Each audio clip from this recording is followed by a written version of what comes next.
Friday games checkout में इस week जानेंगे GTA 6 के सेकंड ट्रेलर के म्यूजिक के कंट्रोवर्सी के बारे में, बैटलफील्ड का नया free to play battle royale mode, PS5 Pro की प्राइसिंग और launch date, Xbox 720 age of empire mobiles और क्या एम्यूलेटर्स अब बंद होने वाले हैं। इसके अलावा और भी बहुत सारे इंटरेस्टिंग न्यूज के बारे में आज जानेंगे, तो एक लाइक कर देना और चैनल को भी सब्सक्राइब जरूर कर लेना। अगेन GTA 6 की नई इन्फॉर्मेशन सामने आई है एंड ये मैं क्लिकबेट नहीं कर रहा हूँ, बल्कि ये ट्रू है एंड ये सब कुछ रिलेटेड है GTA 6 के सेकंड ट्रेलर के पॉसिबल थीम सॉन्ग से। हाल ही में कुछ क्रेजी फैंस ने ये पता लगाया है कि GTA 6 के सेकंड ट्रेलर के लिए एक काफी पॉपुलर सिंगर अनीता वॉर्ड का रिंग माई बेल सॉन्ग यूज हो सकता है। नहीं तो कम से कम हमें ये सॉन्ग GTA 6 के रेडियो स्टेशन में देखने मिलेगा, क्योंकि रिसेंटली ही रिंग माई बेल के Spotify कवर पेज को GTA 6 के लोगो के साथ चेंज कर दिया गया था। लेकिन फिर इसी स्टेटमेंट को कॉन्ट्रडिक्ट करते हुए उन्होंने कहा कि ये गाना किसी भी सेकंड ट्रेलर या फिर रेडियो स्टेशन में नहीं आने वाला। एंड फिर से कुछ टाइम बाद इस स्टेटमेंट को एक और बार अपडेट किया गया एंड इस बार इस स्टेटमेंट में ये बात की गई कि अब तक जो भी अपडेट्स इस कवर पेज पर किए गए हैं वो बिना उनकी नॉलेज के हुए हैं एंड फिलहाल के लिए रिंग माई बेल किसी भी ट्रेलर या फिर रेडियो स्टेशन में फीचर नहीं होगा। लेकिन इतना सब बोलने के बाद वहीं पर यह भी बोला गया कि सिंस फिलहाल कोई ऑफिशियल एग्रीमेंट नहीं है तो इसका मतलब ये नहीं कि फ्यूचर में ऐसा कुछ नहीं होगा। मतलब पूरी कहानी ये हो सकती है कि शायद रॉकस्टार गेम्स नहीं चाहते थे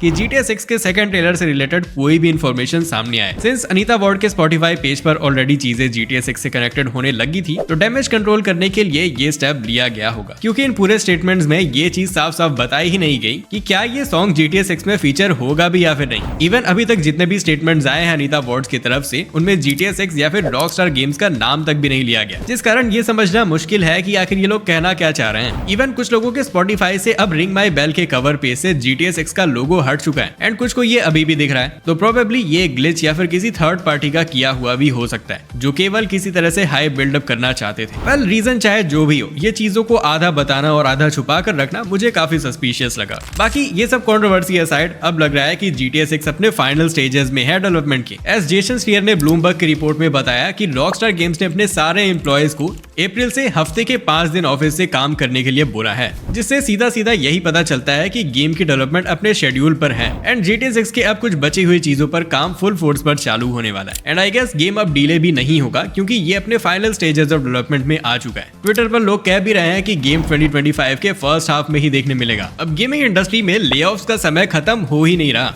एज रिसेंटली ही EA ने अपने 670 से भी ज्यादा एम्प्लॉयज को ले ऑफ कर दिया है। कुछ ही समय पहले मैंने एडियोस मॉन्ट्रियल के लेऑफ्स को कवर किया था, जो कि ऑलरेडी एक सैड न्यूज थी, लेकिन वहीं पर EA का ये ले ऑफ नंबर उससे 7 टाइम्स ज्यादा है। EA ने ये कहा कि उन्होंने ये स्टेप अपनी intellectual property and sport franchise को प्रायोरिटाइज करने के लिए लिया है, जो कि उनके अकॉर्डिंग एक वैलिड स्टेटमेंट है, क्योंकि इससे EA अपने खुद के प्रोजेक्ट्स पर बेहतर तरीके से काम कर पाएगी। बट एट द एंड भाई, खुद के वर्कफोर्स को कम करके किसी गेम को बेहतर कैसे बनाया जा सकता है, ये टेक्नोलॉजी तो हमारे पास भी आनी चाहिए। बट श्योरली पिछले कुछ सालों में EA कुछ खास टाइटल्स रिलीज नहीं कर पाई है एंड ऊपर से गेमिंग मार्केट में कुछ बड़े पीक्स देखने नहीं मिल रहे हैं, जो कि रिसेशन के साथ मिलके इस ले ऑफ के पीछे के कुछ हिडन रीजंस हो सकते हैं। इससे पहले EA ने अपने 2 मोबाइल टाइटल्स को भी क्लोज करने की बात की थी, जिसमें थे F1 mobile racing and MLB tap sports. तो ऐसा हो सकता है कि EA अब कुछ नए एंड ओरिजिनल IPs पर फोकस करना चाहती है, जिस वजह से इन एक्स्ट्रा वर्कफोर्स की उन्हें जरूरत नहीं। इसी से कनेक्टेड एक और स्टोरी है काफी पॉपुलर टाइटल बैटलफील्ड की, जिसमें न्यूज आई है कि इसके नए पार्ट में एक बैटल रॉयल मोड आ सकता है। EA के इस टाइटल को पिछले कुछ सालों में ढेर सारे बैकलैशेस झेलने पड़े हैं, क्योंकि रिलीज डेट के समय पर बैटल 2042 को जितना बताया गया था, रिलीज के बाद वो उतना कमजोर निकला। गेम पूरी तरीके से कंप्लीट नहीं था, इसमें हंड्रेड्स ऑफ बग्स थे एंड इसका कोर डिजाइन प्लेयर्स को पसंद नहीं आया, जिसका सीधा सीधा असर इसके सेल्स पर हुआ और इनडायरेक्टली पूरी बैटलफील्ड फ्रेंचाइज पर। इवन बैटलफील्ड 5 के बैटल रॉयल फायरस्टॉर्म एंड बैटलफील्ड 2042 के हजार्ड जोन के पास अच्छी खासी अपॉर्चुनिटी थी, लेकिन फ्री टू प्ले ना होने के कारण ये भी कुछ खास पॉपुलर नहीं हो पाए, जिस कारण फिलहाल तो इस पूरी फ्रेंचाइज को एक रीस्ट्रक्चरिंग की जरूरत है। एंड इसी के चलते इस पूरी फ्रेंचाइज में कुछ नए चेहरे देखने मिले। EA के CEO एंड्रू विल्सन ने कहा कि अभी तो हमें कोई भी मेन स्ट्रीम बैटलफील्ड गेम 2025 तक देखने नहीं मिलेगा, लेकिन थोड़ा डीप सर्च करने पर यह पता चला कि शायद नए बैटलफील्ड में पुराना 64 player match system and destruction system में ओवरहॉल के साथ एक नया बैटल रॉयल मोड आ सकता है। अनफॉर्चुनेटली ये फ्री टू प्ले होने वाला है। ये सेम उसी मॉडल को फॉलो करेगा जिस पर वॉरजोन जैसे गेम्स बनाए गए थे। अब लग तो यही रहा है कि इसका free to play experience and एक नया battle royale mode Battlefield games को उसका लॉस्ट फेम दिला सकता है। नेक्स्ट फिर PS5 Pro प्रो से रिलेटेड उसकी price and release date period की कुछ जानकारी मिली है। एंड जैसा कि मैंने पिछले फ्राइडे गेम्स चेकआउट में बताया था कि हमें PS5 Pro इस साल देखने को मिल सकता है। एंड इसी बात को कंफर्म किया है यूट्यूबर एंड एनालिस्ट कॉलिन मॉरियर्टी ने। कॉलिन ने एक पॉडकास्ट में बताया कि कुछ थर्ड पार्टी पब्लिशर्स को PS5 Pro की प्रेजेंटेशंस दी जा रही हैं। एंड इवन कुछ first party and second party publishers को इसके स्पेसिफिकेशन डिटेल्स भी बता दी गई हैं। एंड ये इसी बात का सिग्नल करता है कि PS5 Pro की रिलीज अनाउंसमेंट आसपास ही है। ऊपर से ये बात भी एक एविडेंस है कि सोनी PS5 Pro को GTA 6 के रिलीज से पहले ही मार्केट में उतारना चाहेंगे, जिससे गेम रिलीज होने से पहले ही कंसोल पूरे मार्केट में अवेलेबल हो जाए। अब बात रही PS5 Pro के प्राइसिंग की, तो कॉलिन के साथ इस पॉडकास्ट में बैठे एनालिस्ट क्रिस रेगन ने बताया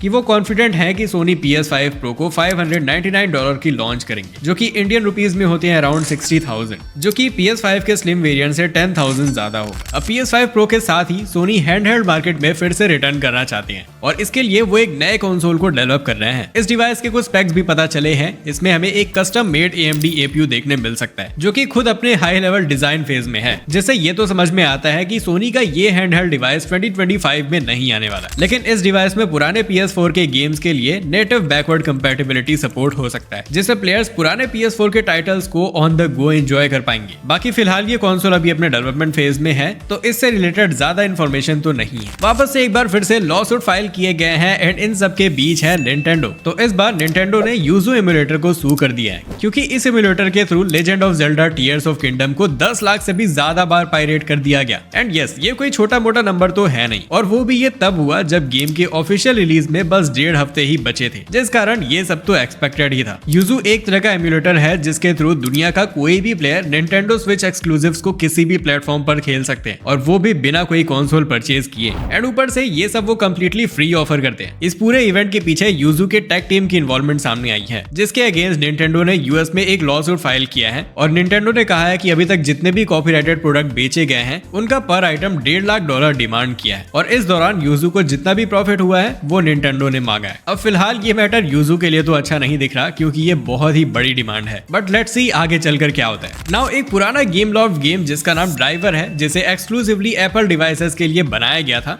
वो वापस से खेला जा सकता है। एप्पल एक्सक्लूसिव एंड पेड होने के चलते इसे बंद कर दिया गया था, लेकिन अब इसे वापस नए iOS डिवाइसेस के लिए एम्यूलेट किया गया है। इसमें ढेर सारे चेंजेस किए गए हैं, जैसे कि touch controls, transparent Windows, radios and easier missions भी, लेकिन ये केवल iOS डिवाइसेस के लिए अवेलेबल है। एंड एंड्रॉइड पर अगर आपको चलाना है तो आपको दूसरे तरीके से एम्यूलेट करना होगा। एक टाइम पर पॉपुलर हुआ Xbox 720 फिर से पॉइंट ऑफ इंटरेस्ट बन चुका है, क्योंकि रिसेंटली 4chan पर इसके फुल डॉक्यूमेंट्स लीक हो गए हैं। लीक से पता चलता है कि एक्चुअली में Xbox 720 रिलीज प्लान था, एंड ये शायद 2013 में ही रिलीज होता, लेकिन मोस्ट प्रोबेबली इसे ही थोड़े बहुत अपग्रेड्स के साथ Xbox One के टाइटल के साथ रिलीज किया गया था। एंड यस, ये काफी फनी इवेंट है, क्योंकि काफी समय तक ये एक जोक ही था। नेक्स्ट आता है एज ऑफ एम्पायर, जिसका रोड मैप सामने आया है। अगर आप नहीं जानते तो एज ऑफ एम्पायर एक बहुत ही पॉपुलर पीसी गेम हुआ करता था, जो कि अब मोबाइल फोन्स के लिए आ रहा है। तो इसका फर्स्ट बीटा अप्रैल से मई के बीच में रिलीज हो सकता है, देन सेकंड बीटा मई से अगस्त तक, एंड अक्टूबर से दिसंबर के बीच में हमें इसका ग्लोबल रिलीज देखने मिलेगा। अब वैसे ही एज ऑफ एम्पायर काफी पॉपुलर RTS गेम है, एंड इसके मोबाइल पोर्ट को लेकर ये कोई पहला सॉलिड न्यूज देखने मिला है। लेकिन हाँ, एज ऑफ एम्पायर मोबाइल को लेकर फैंस में ज्यादा होप्स नहीं है, क्योंकि उन्हें लगता है कि ये कोई पीसी पोर्ट नहीं बल्कि क्विक कैश ग्रैब हो सकता है। अब बात करते हैं इस वीक के फ्री गेम्स की, तो इस हफ्ते हमें एपिक पर देखने मिलेगा एरियल नाइट्स नेवर यील्ड। ये एक इंडी गेम है, एंड इसके ग्राफिक्स कुछ Spider Man into the spider verse जैसे हैं। जॉनरा की बात की जाए तो ये एक 3D side scroller endless runner type game है, तो अगर मन हो तो ट्राई कर सकते हो। तो हाँ गाइस, फ्राइडे गेम चेकआउट में बस इतना ही। इनमें से अगर आपको कोई भी न्यूज पसंद आ गई हो तो वीडियो को लाइक जरूर करना,